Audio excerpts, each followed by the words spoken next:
G'day to all my friends and family, and welcome to this episode of Jim's 5am Club. Today I'm up here at Observatory Hill, and it's a beautiful sunny spring day with a gentle breeze coming in from the west, not a cloud in the sky, and just one of those days that you could possibly tick the box as being absolutely perfect. Perfect for most of us, and even more perfect for others. As you can see, this park area here, this beautiful park, which has had its grass freshly mown, I can smell it, and it reminds me of those beautiful years I was growing up in the suburbs. And there's nothing more Australian than to have the smell of freshly grown grass on a sunny day in this beautiful place in the world. Anyway, without a further ado, what I'd like to do is just continue the tradition of Jim's 5am Club and deliver another episode of my vlog, where we go through and discover some hopefully new learnings from various sources, including book summaries. Today I'm going to do a book summary from a wonderful author, an author that I've actually seen in person. I remember years ago being invited to an event by my cousin Kostas Kathreptakis. I think it was somewhere around Homebush at one of the stadiums there, and the event that was hosted by Amway, and it was a networking sort of event. But I recall going with an open mind, not necessarily to become an Amway subscriber, but to support my cousin Costa and to learn something new. And I remember Zig Zigler. I can remember his energy. He has since passed away, but he had a wonderful energy. And I remember him saying that many people seem to say and think that money isn't the most important thing in the world. But I remember him yelling out and shouting, "But I am here to tell you," he said, "that money is only second to oxygen." I remember hearing him say that, and everybody just started screaming and shouting, and it was just one of those beautiful, uplifting sales events. So the book that I want to go through today is a book that is entitled Better Than Good. I don't think I've done this book before, but hopefully there'll be some gems, there'll be some morsels that we can extract from this book and see where it can lead us, and hopefully there can be something there that we can incorporate into our daily lives, and things that we can use to leverage our skills and try and make us better people who are more productive, people who are able to connect better with our fellow friends and family around us, and our communities at large. So let's see where it takes us. We'll just go on a bit of a journey here through this book summary and see what stands out and what we can highlight and make useful in our lives. So the key opening point that Zig Zigler makes, and he's always a person who's straight to the point, doesn't mince his words, doesn't muck around, and he says that success, from his perspective, has more to do with zeal than ability.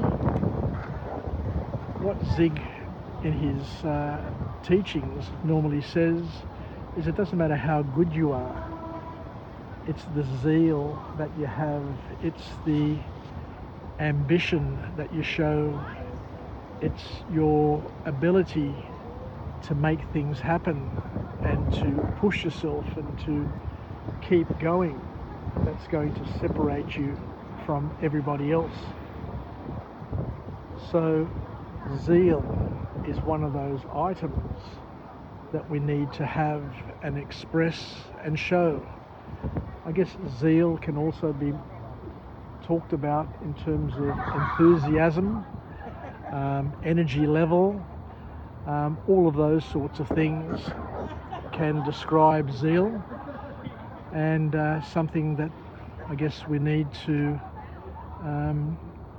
express more of. I remember when I was young, I was a little bit shy, and a lot of people that I know are still shy, worried about what other people are going to think, or worried about whether or not they're doing something right or something wrong. But Zig Ziglar reminds us that it doesn't matter what other people think. You know, each person has an allotment of time to live their life and to create and express their desires and dreams. And we all have a different fate. We all are going to live a different past. We are all going to live a different present. I am here, you are there, you could be there in a different time zone, a different time scale. You know, this could be 10 years in advance from this video being created. And we're all going to have a different tomorrow, a different future, which is unknown, regardless of what plans we have.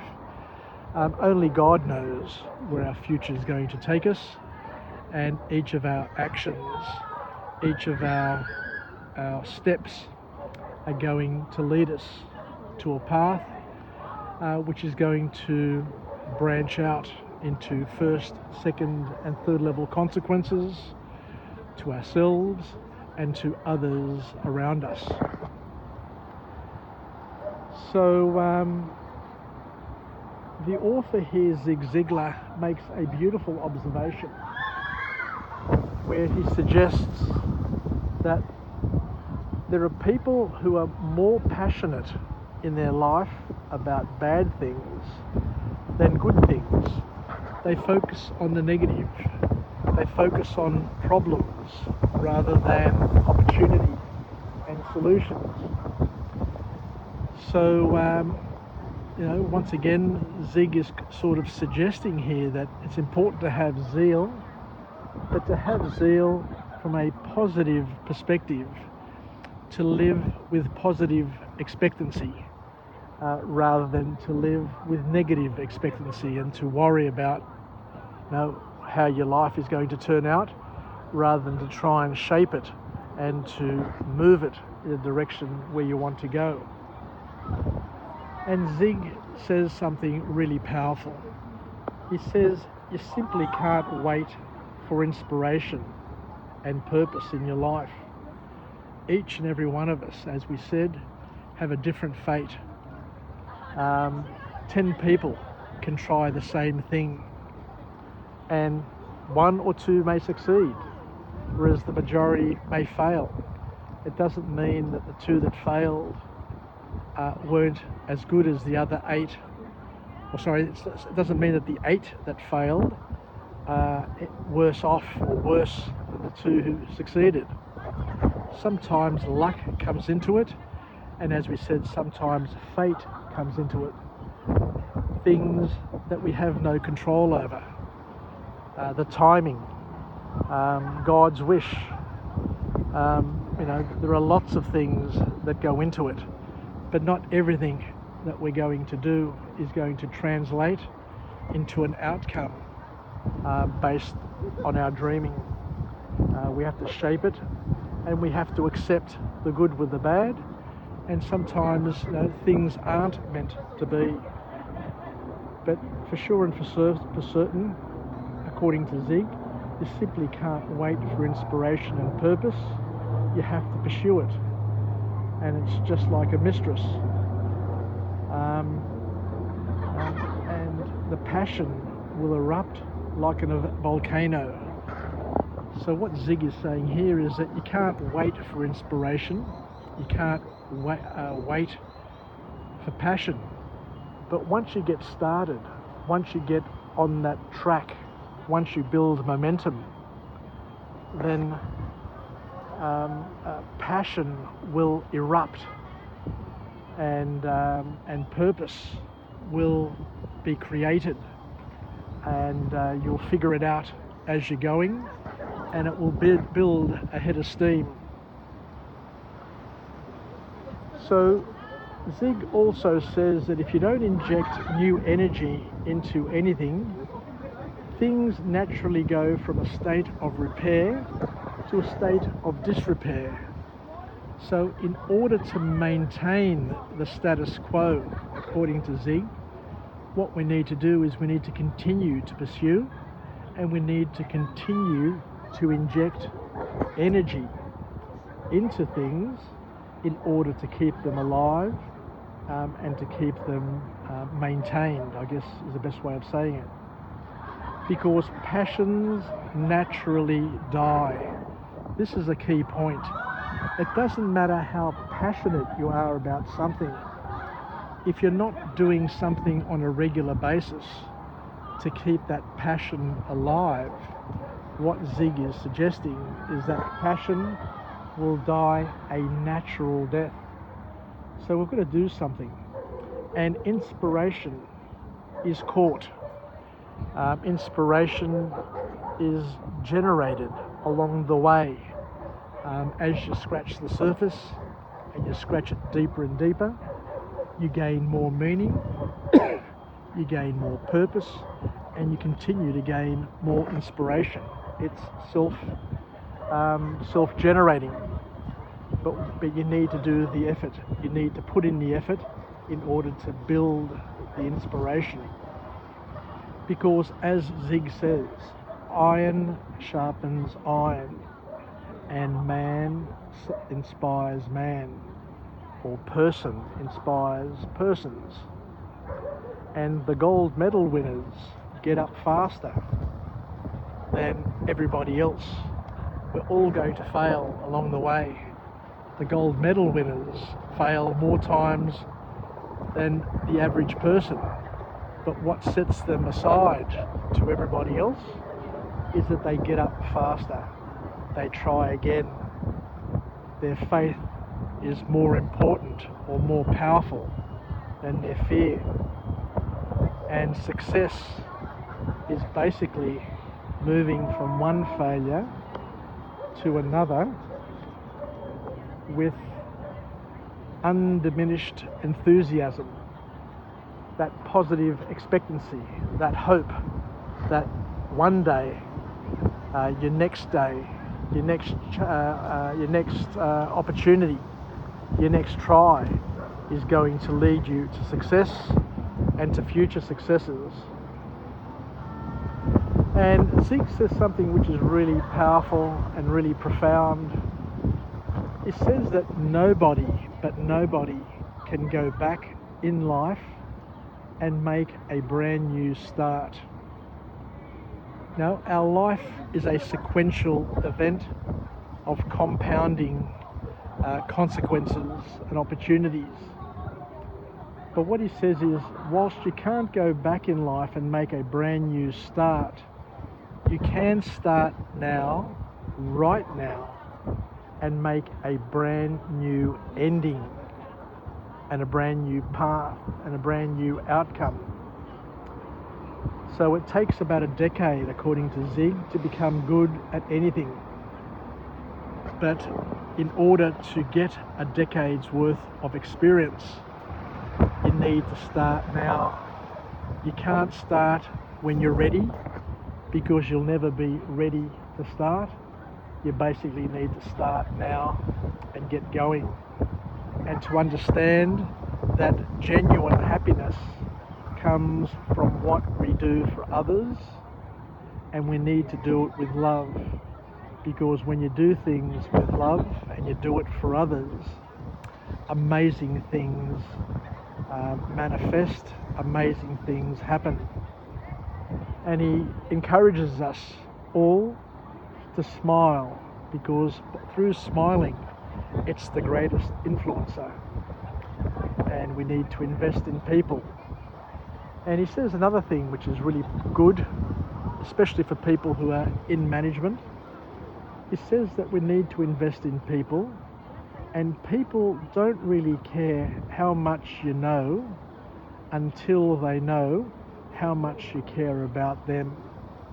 So we need to keep on going and to know that we are closer than we think. Don't give up. Don't take today's failure as the end of the road, but to see today's failure as a stepping stone for other opportunities, to see today's failure as a bend in the road as opposed to the end of the road, and not to give up and just to keep on going, because your next try could be the breakthrough opportunity. So once again, the call to action is to start now, because it is later than you think. You can't wait till tomorrow. You can't wait to get inspired. You can't wait for things to be all perfect and everything aligned and all your ducks in order.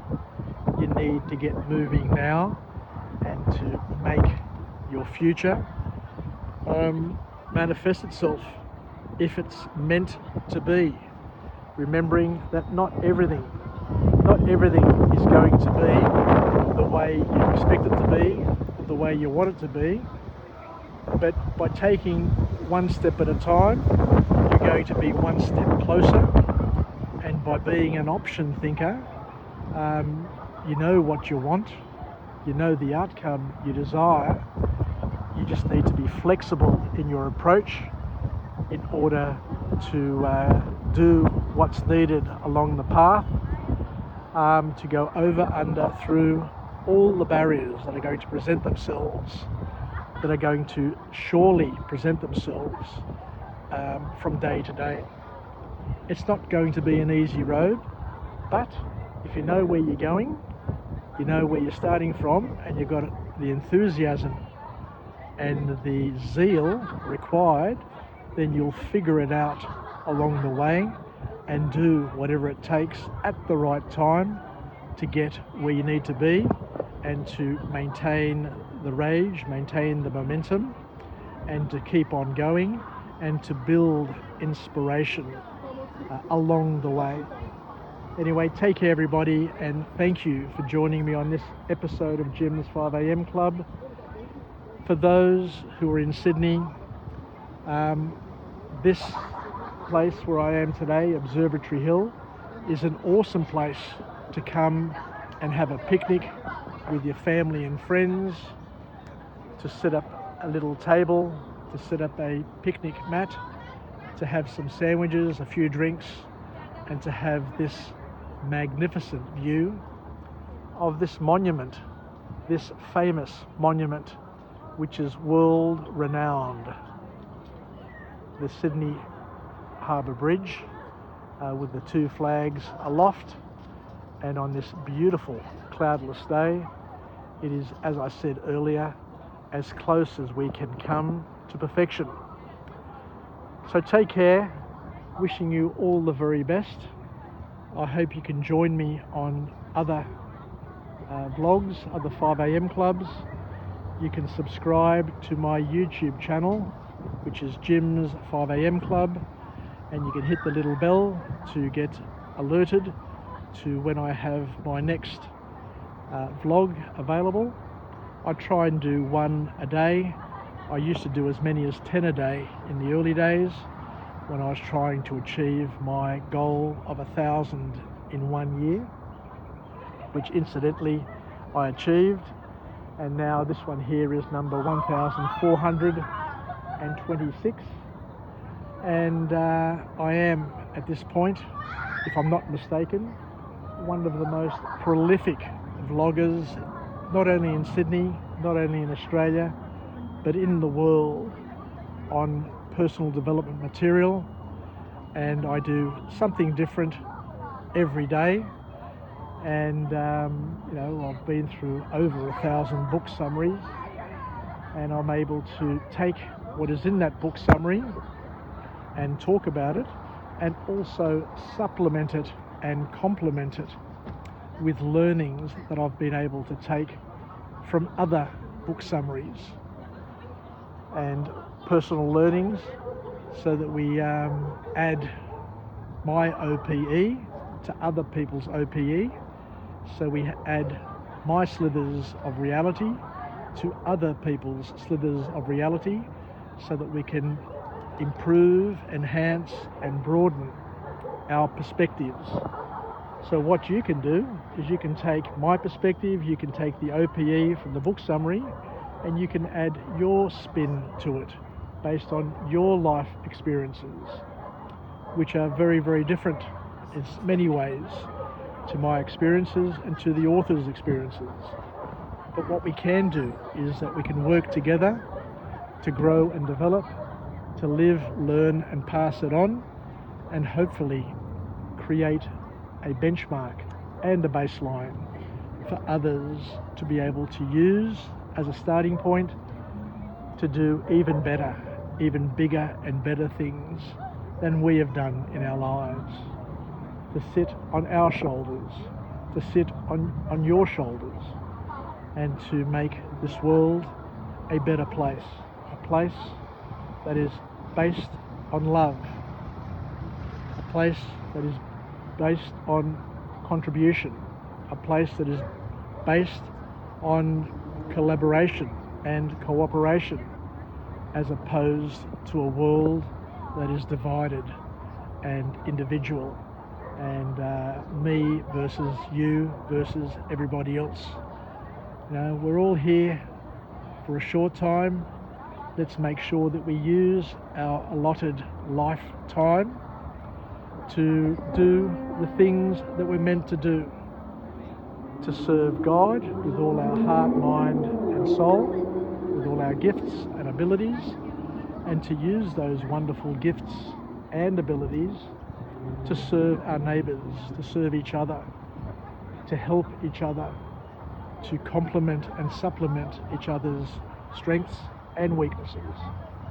Anyway, take care. Thank you for taking the time to listen to this vlog, and I look forward to coming to you again very soon. Take care, yasas, and bye for now.